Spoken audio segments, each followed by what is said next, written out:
Dolphin class, hello year 1. Today I'm going to read a story today called The Singing Mermaid.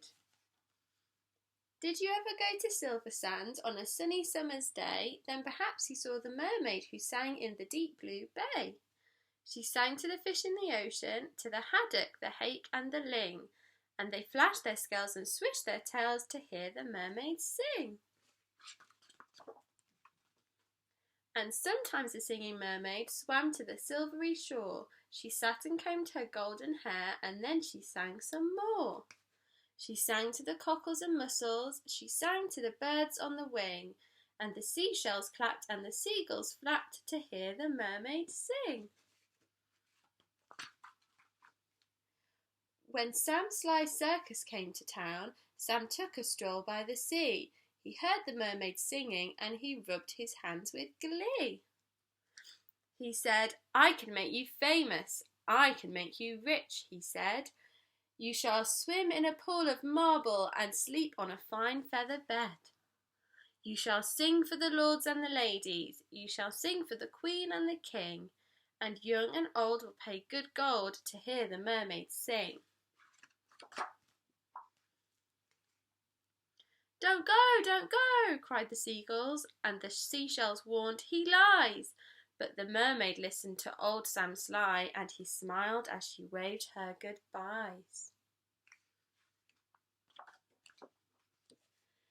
And he took her away to the circus, and she sang to the crowds round the ring, and more, more, more came the deafening roar when they heard the mermaid sing. Now the mermaid shared a caravan with Annie the acrobat, and Ding and Dong the circus dogs, and Bella the circus cats. And she made good friends with the jugglers, and the man who swallowed fire, and the clown with the tumble-down trousers, and the woman who walked on wire. But she wasn't friends with old Sam Sly. No, she didn't care for him, for he made her live in a fish tank where there wasn't room to swim. And there was no pool of marble, there was no feather bed, and when she begged him, "Set me free," he laughed and shook his head.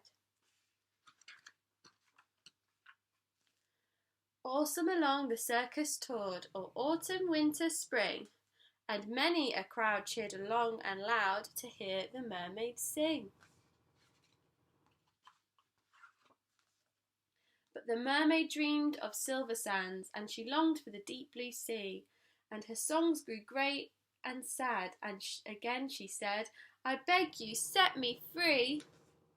But again he laughed and shook his head, and he told her, "No such thing.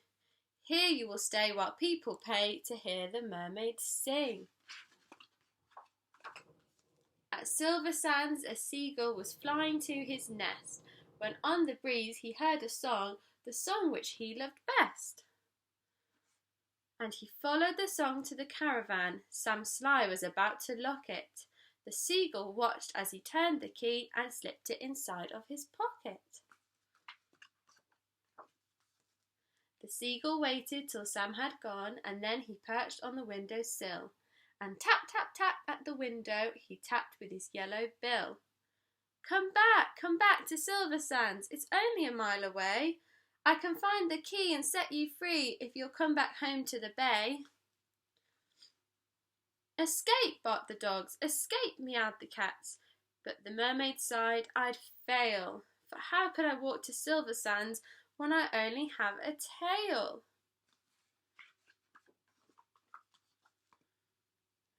"Like this," cried Annie the acrobat, and she stood up on her hands. "This is the way, the only way, to get to Silver Sands. Right hand, left hand, tail up high, there's really nothing to it. If I give you lessons every night, you'll soon learn how to do it." Next week, while Sam was snoring, the seagull stole the key.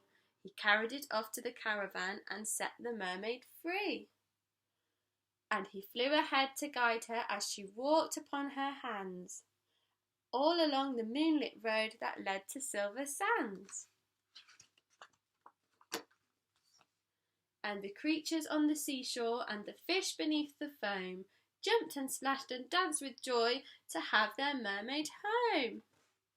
And she sang to the cockles and mussels, she sang to the birds on the wing, and the seashells clapped and the seagulls flapped to hear the mermaid sing. And if you go down to Silver Sands and swim in the Bay of Blue, perhaps you'll see the mermaid and perhaps she'll sing for you. And that was a story about the singing mermaid. I hope you enjoyed it and I hope I see all of you lovely faces very, very soon. Bye!